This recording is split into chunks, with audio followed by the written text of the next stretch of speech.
El Gran Cañón es un espectáculo impresionante. Sus numerosas cuevas, cañones, cursos de agua y vida salvaje han cautivado a la gente durante siglos. Aunque el cañón está bien explorado, aún quedan misterios y secretos científicos sin resolver. ¿Cuáles son los mayores misterios del Gran Cañón? ¿Por qué se asocia con el antiguo Egipto y en qué consiste la maldición del cañón? Siéntate mientras desentrañamos los misterios de una de las mayores maravillas naturales de la Tierra. El misterio de la gran inconformidad. El Gran Cañón ha sido estudiado por expediciones de investigación durante casi 200 años. Debido a la profundidad del cañón, apenas hay otro lugar donde la historia geológica del continente pueda leerse tan bien como aquí.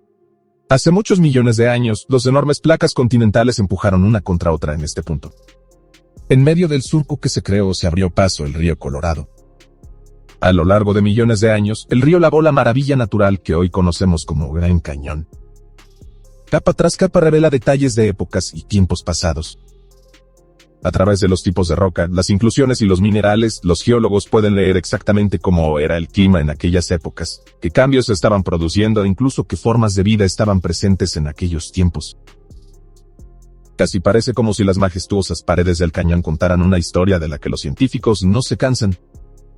Aunque el cañón ha revelado tantos secretos del pasado, aún hoy conserva uno que se conoce en los círculos científicos como la gran inconformidad.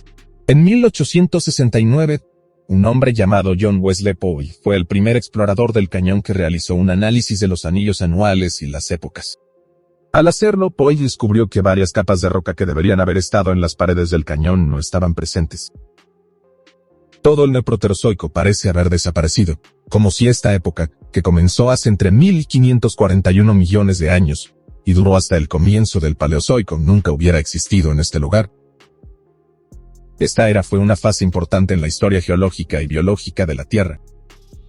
Durante el Neoproterozoico, la Tierra experimentó varios acontecimientos de glaciación denominados tierra bola de nieve.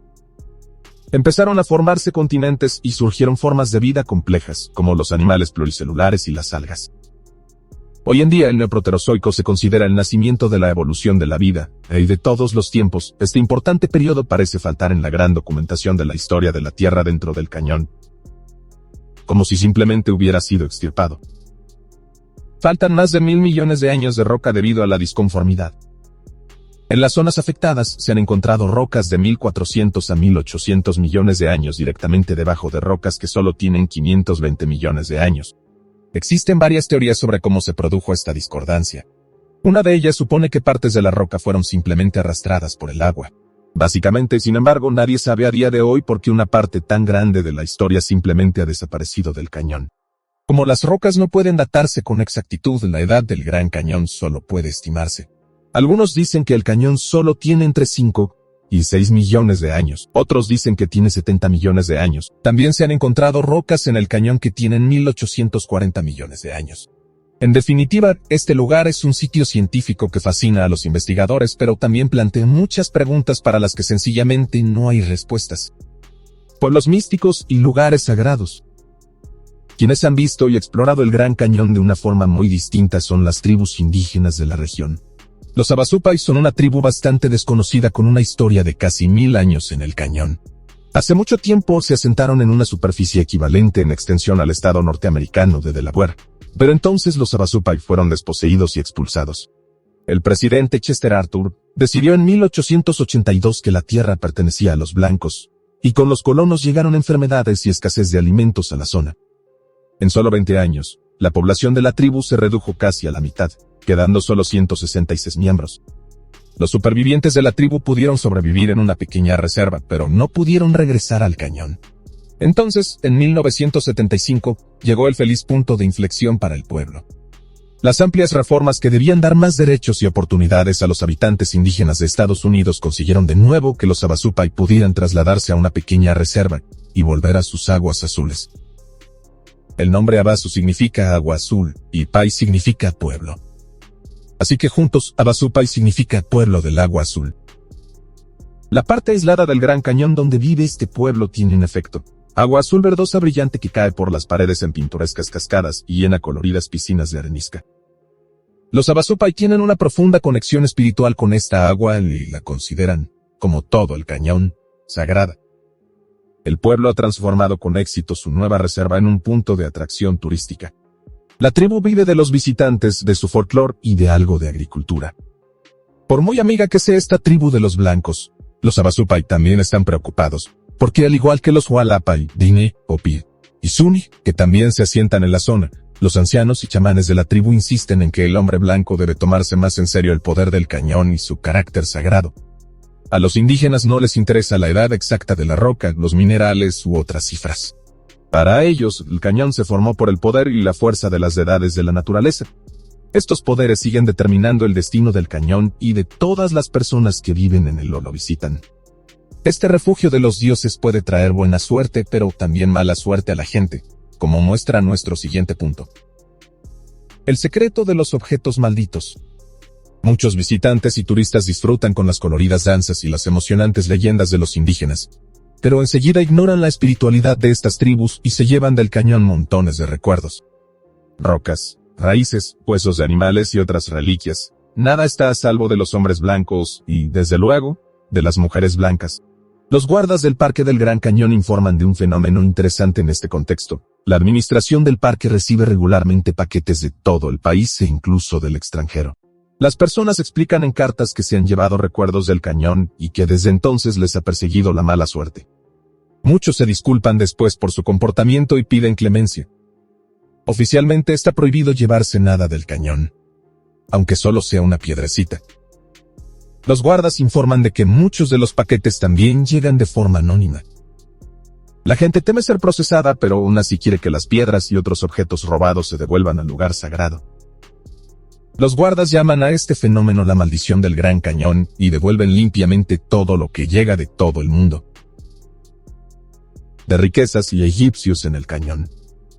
No es ningún secreto que el cañón ha traído mala suerte a muchas personas. Se dice que una persona especialmente desafortunada fue un hombre llamado Adams. Se dice que este aventurero y buscador descubrió una rica veta de oro en el Gran Cañón en el siglo XIX. Pero antes de que pudiera revelar la ubicación exacta, desapareció sin dejar rastro. La búsqueda del oro perdido dio lugar a numerosas expediciones y aventuras, pero la existencia exacta o el paradero del oro siguen sin explicarse a día de hoy. La leyenda se conoce hoy como las excavaciones perdidas de Adams. También tuvo mala suerte un hombre llamado John Kincaid. Este soldado de fortuna también desapareció sin dejar rastro tras un espectacular hallazgo en el cañón. Kincaid, explorador de minerales, descubrió una cueva en el cañón donde recuperó varios artefactos misteriosos que recordaban a deidades egipcias. Además, obras de arte y objetos sagrados que recordaban a deidades budistas. En 1909, la Gaceta de Arizona publicó varias historias sobre el explorador y su espectacular hallazgo. La historia hablaba de los extraños hallazgos en una cueva fantástica que en otro tiempo había albergado a 50,000 personas. No quedaba rastro de la gente, salvo unos cuantos cadáveres masculinos momificados. Al parecer, Kincaid regresó al lugar tras el descubrimiento inicial con un profesor del renombrado Instituto Smithsoniano. Entonces ambos hombres desaparecieron y, a día de hoy, el Instituto Smithsoniano se niega a reconocer su existencia. Esta historia pasó a los anales del cañón como la leyenda de la ciudad egipcia. Hasta el día de hoy, los buscadores de fortuna buscan la ciudad secreta y sus insólitas riquezas. Sin embargo, en muchos lugares se rumorea que el Instituto Smithsoniano se hizo con los artefactos y puede que los mantenga en secreto para la gente de hoy en día por una buena razón. El secreto de las cuevas. Alrededor del cañón y en las gargantas se han descubierto 300 cuevas desde que comenzó la exploración. Sin embargo, los científicos creen que podría haber hasta 1000 cuevas o más en el cañón. Por tanto, es muy posible que haya más cuevas ocultas en el cañón que aún no hayan sido exploradas. Posiblemente la fantástica cueva de John Kincaid sea una de ellas. La mayoría de las cuevas del Gran Cañón se formaron de forma natural por la erosión, el viento y el agua. Algunas sirvieron de refugio y hábitat a animales y posiblemente a los primeros habitantes humanos. A los investigadores les impresionó especialmente el descubrimiento de una cueva donde debieron de vivir cientos de perezosos. La cueva de Rampart en el Parque Nacional del Gran Cañón está formada por estiércol de perezoso fosilizado de 1 metro de grosor. Los perezosos de Yasta que vivían bajo tierra hace tiempo que se extinguieron, y la cueva sirvió durante mucho tiempo a los humanos como depósito de abono natural. Tras el descubrimiento de los fósiles, importantes para la ciencia, las autoridades cerraron la cueva hasta que en 1976 se declaró un gran incendio que destruyó el 70% de la cueva, y los valiosos montones de estiércol. Hoy en día ningún perezoso vive en la zona. Sin embargo, muchas cuevas son utilizadas fácilmente por los osos negros. Si tienes suerte, podrás observar a otros muchos animales en el cañón, como pumas, alces, tortugas, lagartos, serpientes e incluso cabras, o ver un majestuoso cóndor sobrevolando los cañones. Viven Bigfoots en el Gran Cañón. Es difícil ir a cualquier lugar de Estados Unidos sin oír hablar de avistamientos de Bigfoot. El Gran Cañón no es una excepción a este fenómeno. En la zona del Gran Cañón, la extraña criatura del bosque recibe el nombre de monstruo de mogollón. Esta criatura se describe como una especie de ser grande, peludo y de aspecto humano. Resulta fascinante que los avistamientos de estas entidades se encuentren por todo Estados Unidos y se hayan transmitido históricamente desde épocas en las que la gente aún no tenía un contacto e intercambio de información intensivos a través de periódicos, teléfono o incluso televisión e internet. Así es como surgieron los distintos nombres regionales del ser. Los científicos suponen que Bigfoot, Sasquatch y el monstruo de mogollón son la misma entidad. Sin embargo, los investigadores no se toman en serio la existencia de la criatura. Afirman que la figura procede del reino de las leyendas.